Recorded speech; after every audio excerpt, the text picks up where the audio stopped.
तलाक का एक किस्सा। हिंदी कहानी। मुश्ताक अहमद गुस्से वाला व्यक्ति था।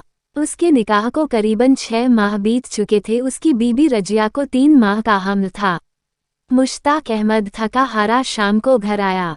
उसकी बीबी की थोड़ी तबीयत खराब थी। उसे बार बार उल्टियां हो रही थी। मुश्ताक अहमद के आते ही उसकी बीबी उसे चाय और बिस्कुट पेश कर देती, किंतु आज जैसे ही चाय बनाने के लिए उठी उसे मितली आई और वह गुस्ल खाने में दौड़ पड़ी। बार बार उल्टी होने से उसे चक्कर सा आने लगा। मुश्ताक अहमद चिल्लाए जा रहा, रजिया चाय ले आ, रजिया चाय ले आ। मुश्ताक अहमद की अम्मी बोली, उसकी तबीयत ठीक नहीं, मैं चाय बनाकर लाती हूँ। अम्मी चाय बनाकर बावर्ची खाने से बाहर निकली। बावर्ची खाने के दरवाजे पर पानी गिरा हुआ था। उस पर पैर पड़ते ही फिसलकर गिरी और बेहोश हो गई। ये देखकर मुश्ताक गुस्से से आग बबूला हो गया। चीखता हुआ अंदर गया और रजिया से बोला, तू किसी लायक नहीं, मैं तुझे तलाक देता हूँ। तलाक, तलाक, तलाक। रजिया को अपनी सफाई में बोलने का एक मौका भी न मिला। तलाक के 3 शब्द सुनकर वह बेहोश हो गई। बाहर जाकर मुश्ताक ने बेहोश पड़ी अम्मी को उठाकर पलंग पर लिटाया और चेहरे पर पानी के छींटे डालकर होश में लाया। अम्मी के हाथ में चोट लगी थी, वह दर्द से कराह रही थी। उसने अम्मी को सहारा दिया और हॉस्पिटल दिखाने ले गया।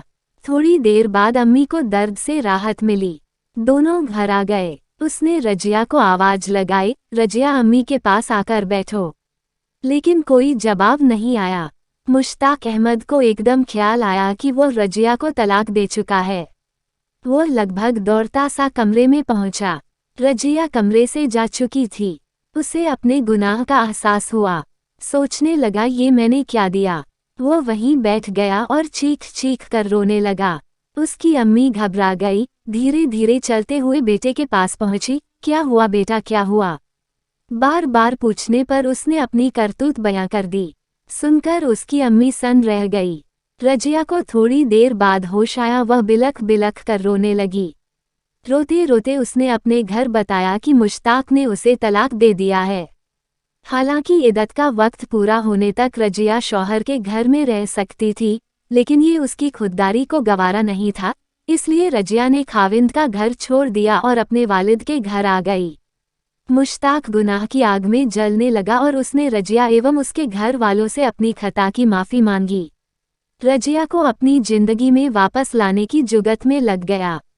रजिया ने एक बेटी को जन्म दिया जो कि अब 6 माह की थी। इद्दत की मियाद खत्म हो चुकी थी। रजिया ने वापस जाने से साफ इनकार कर दिया कि वह मुश्ताक के साथ वापस नहीं जाएगी। उसके अम्मी अब्बू ने उसे समझाया, कैसे जिंदगी गुजारेगी, कौन तेरी बेटी का सहारा बनेगा।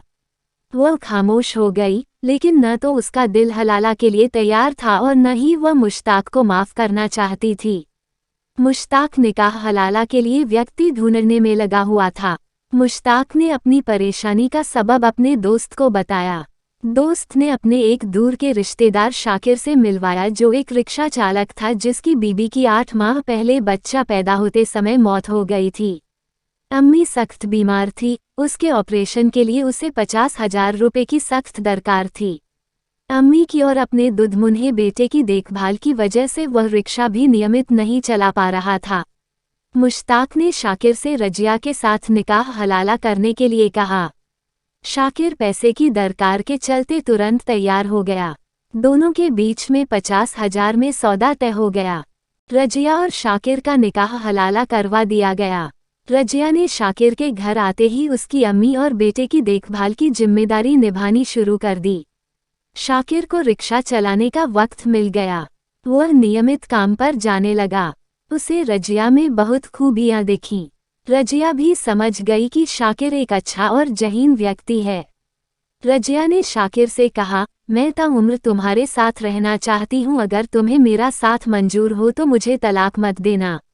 शाकिर तो रजिया की अच्छाई का कायल पहले ही हो चुका था, फिर उसे रजिया की मंजूरी भी मिल गई।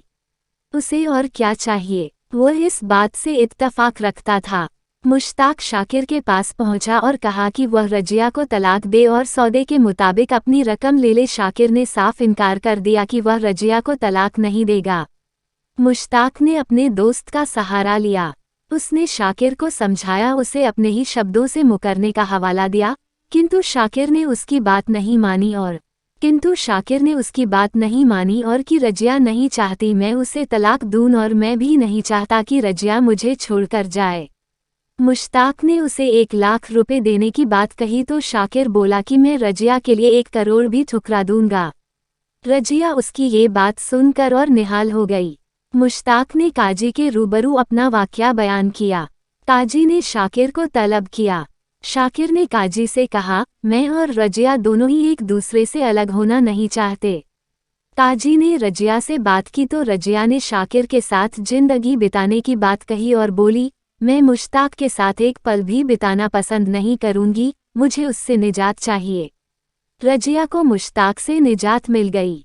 रजिया ने अपने जेवर बेचकर शाकिर की अम्मी का ऑपरेशन करा दिया। रजिया, उसकी बेटी, शाकिर का बेटा और शाकिर की मां खुशी खुशी अपनी जिंदगी बसर करने लगे।